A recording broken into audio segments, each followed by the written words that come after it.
Hi, this is Bessy Tam from inyour20s.com. I'm a career strategist and coach helping smart, driven people in marketing, business, and overall recruiting HR roles to get into tech. So today's topic is about why you didn't get the job and what to do about it. The reason why I got inspiration about this specific topic is because I wanted to kind of reflect on one of my students' experiences. She reached out to me a few weeks ago, actually pretty recently, and told me that she didn't get her dream job in a small tech company to become a recruiter. So the reason why I wanted to bring this up is because there's a lot of people who go through this a lot, and it really hurts, right? You didn't get your dream job and you're wondering why. You know you have the credentials. You know you will do 3 times better than anyone in this company that hires for this position. And you know that you're made for this position. The company culture, acing with the work, matching the team dynamics, fitting in what the industry needs, super driven, and you're willing to do what it takes to succeed. And that's really why it's so frustrating when you didn't get the position.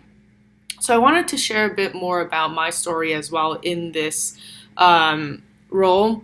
I've been there before, and I remember like it was yesterday, and it's like I got punched in my stomach before because it hurts. It just really hurts. You never see a company coming, right? I basically got a manager operations role in a PR firm when I got back to Hong Kong. I was in Boston working in another company for PR, SEO, marketing, etc.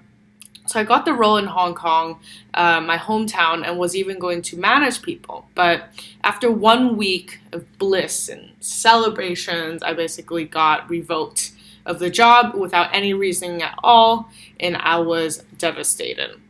So all in all, I was jobless. It's really sad because I felt ashamed. I felt like I didn't get a good shot. I felt like I was doomed because I couldn't get this position and there was no chance I was going to get any job better than this. So luckily, I always knew that things happen for a reason. I listened to my dad's advice. My dad was a business founder and a CMO. He said that if a company rejects you, it's not a reflection of how qualified you are as a person. In fact, it's the complete opposite. It's a reflection of what they're looking for at that very moment, and this has nothing to do with you at all. So obviously, this is a translation from Cantonese, and my parents are Chinese, but I really took it to heart because I respect them so much, and this really paid off within a day or two. I got back up as if nothing happened. I went back into the game, focused on the things that really mattered to get to a job. You know, reaching out to different people, and this perspective and these crazy experiences really just led me to something better. I got more jobs and more offers within the 5 months of looking for different positions, and I learned that tech was a great fit for me, and eventually I landed my job at Google. So it turned my job search trajectory from one side to a complete different spectrum. I was initially looking for marketing roles, and I knew that I wasn't going to be a great fit. I knew that the company culture wasn't what I wanted, but I just wanted a job so badly. Whereas having that setback, it allowed me to look into tech. So now I've actually interviewed dozens of people since I worked at Google and have built inyour20s.com to help people get into tech. So if you're interested to learn more, always go to inyour20s.com and subscribe to my newsletter. I have a lot of updates that I don't share externally on my channel or on my site. So make sure you subscribe and get the inside scoop of different tips and updates that I have. So most importantly, I wanted to share the behind the scenes of, today's topic, why people don't get the jobs they want and what they should do about it. both from my personal experiences applying for jobs as well as my professional experiences. So here's 2 reasons why, and I'll elaborate a little bit more. So number 1, there's a specific set of skill sets that the team needs that unfortunately you wouldn't be able to offer.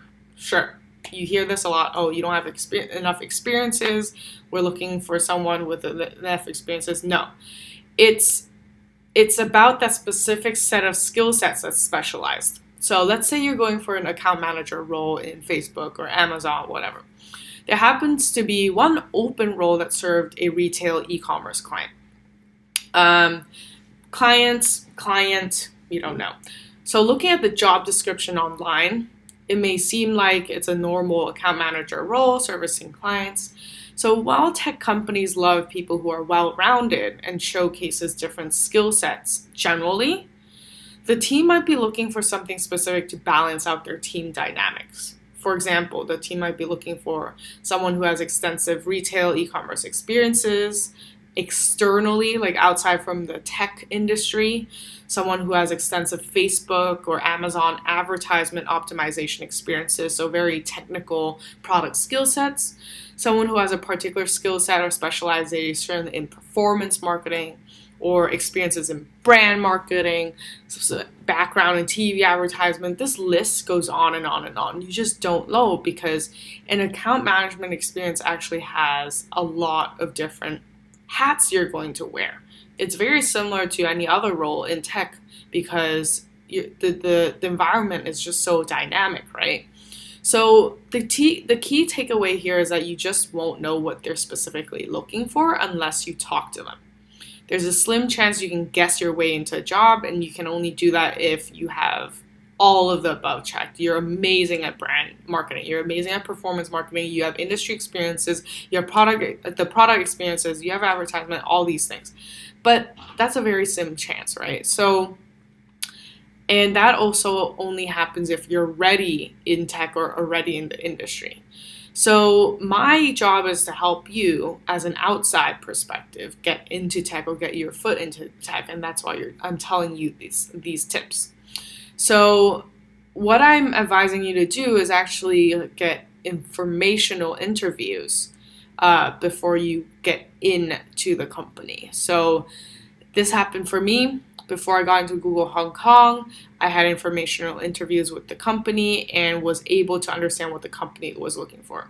This was scrappiness. This was entrepreneurial spirit. This was a huge willingness to sell for Google. And I was able to learn all of this before my 4 rounds of interviews, the formal interviews, right? That's no-brainer. Before I went into Google Chicago, think about it. It's the same company, different locations, same role, account manager role. But when I chat informally with 3 to 4 people on the team, I understood a completely different thing that they were looking for. This was specifically marketing measurement knowledge and experiences selling and influencing large clients, like large corporations. 2 different places, same company, very different set of skill sets that they're looking for. And I'm very, very sure within Google Chicago account manager roles, they're also looking for different things. So that's why I tell my students that you have to talk to people on the team and get informational interviews. I have a few links I'm going to share in the description below to learn more about how you're going to reach out to people and learn more. At the same time, I would suggest you to subscribe on my channel to get the free email course, and this way you can get a step-by-step knowledge of whether tech is right for you and how to actually go through and reach out to people on LinkedIn to find out more about the role. So subscribe or look at the description below. Now, second reason why you didn't get the job is your timing is completely off. So I'm gonna reel back to the student that I had recently who got rejected, the one who, she actually went through the resume revamp program about a month ago and took the time to kind of sit and look around for jobs before she applied. And I'm guessing that because it was her dream position in that tech role, she took her time to think about what she wanted before she actually applied. But by that time, it was too late. On the other hand, think about the perspective of a company or that specific team. Jobs are increasing in the tech market, and 67% of the tech and engineering hiring decision makers say that they do want to increase headcount this year. While this is the case, getting the right candidates is actually harder than ever. So tech companies have to ensure that they're still rigorous and specific in their interview process, make sure they have the right candidates, but they also need to fill the role as soon as possible. So the reason why the timing is off and it's almost too late when you see your dream tech job opening online is, number one, the pipeline is already being built before the job was posted externally. So tech companies usually open the roles to the internal system first. This way they can kind of get a feel if there's enough people looking around and interviewing for the job internally before they get a huge wave of candidates outside that has a bunch of scattered skill sets. So, for example, when I went through the formal interview for Google Chicago, I was one of 50 internal candidates applying for the job.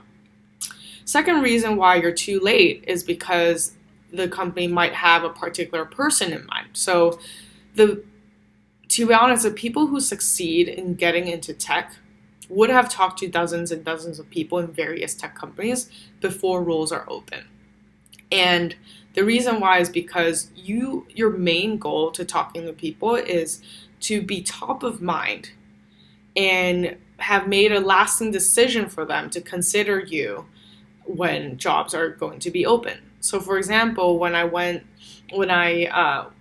I knew earlier on that I wanted to go to US, but I didn't know whether it was going to be Chicago or different places. So I met my Google Chicago manager through just a coffee chat 6 months before I formally went through the interviews or even reached out to the 3 to 4 teammates that I had informational chats with. And the reason why is because I wanted to get in front of that. I actually just wanted to learn more about what the Chicago team was like. I didn't really have that transition particularly in mind in that very moment, but he knew who I was, my face, my style, my working style, how I would bond with him, whether we had a rapport. It's easier to remember someone whom you've seen before and talked to versus a piece of paper that it has been handed to you by even a referral, right? And then lastly, the role has just been open for too long. So she was just too far down the interview process, as another candidate has been, and while my student just applied.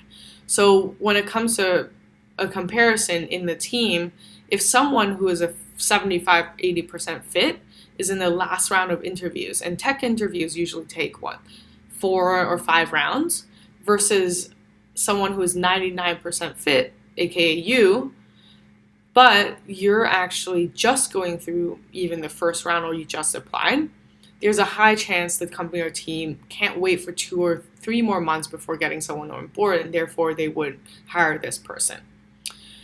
In general, hiring is the number 2 most difficult thing tech companies face. Forbes said this. So it's just a hard thing for us because even in Google Chicago, I was working, doing a few different people's jobs while we needed to fill 50% of our headcount within our team. So our managers and everyone was just scrambling to find the right fit. And this by itself took, 6 months to fill all those roles. So it's very hard to fill roles, and we always want to find the fastest, but, high quality candidates as quickly as possible. So if timing is the issue, what should you do about it? So right now, you want to start your referral process early. Now, just remember, getting rejected is only a way for you to get better, for you to understand more about what you want, there's always going to be something better coming down the pipeline for you. So just remember that. So what you should do now, start your referral process early. If you have people you've chat with through reaching out on LinkedIn, friends of friends, alumni network, you want to find out exactly what the teams actually need and when they're hiring. So head counts are actually usually told to the team, or openings to the team 6 months or even a year ahead. So people would know for a fact that, oh, next year we'll get another head count. This is pretty common. And generally you can find out, oh, how long has your teammates been on the team? There's a normal 3 to 4 year churn cycle, I would say. In tech companies, sometimes it's less, sometimes it's more. But with that churn cycle, you can guess, okay, if those teammates have been on the team for 4 or 5 years already, you know that someone's going to leave. You can keep following up and keep in touch until next year. Hey, let me know when something opens up. I'm really excited to join your team. So what you want to do is be able to get the inside scoop instead of getting a generic message of being rejected. And by reaching out, getting the team to talk to you, you would be able to understand, okay, we're going to hire someone with these specific skill sets, which is their challenges, and also understand when they're going to hire. And with that, you'll be able to get a lead in, probably get a job in your tech dream company 6 months from now, 3 months from now, even 2 months from now, if you're doing it right and spreading a lot of your seeds in different tech companies. So overall, what you want to do is be able to match your experiences and answers during your interview at the end to what they need, which are essentially information that you found during the informational interview. So by chatting with different people in the team, you'd be able to answer the right questions during the interviews of the 30 minutes. So this is why you didn't get the job. There's 2 parts to it. One is they're looking for a specific set of skill sets that you can't identify unless you actually talk to them. So make sure you talk to people right now. And number 2, timing. Timing is always key. It's like dating. If a guy or girl is not ready in their life to, open their hearts to somebody, or they're busy, even if you're the perfect match for them, it doesn't work out. So let me know if you've ever had an experience getting rejected from a job, and why do you think you didn't get the job? I would love to hear your thoughts and what you think about this video.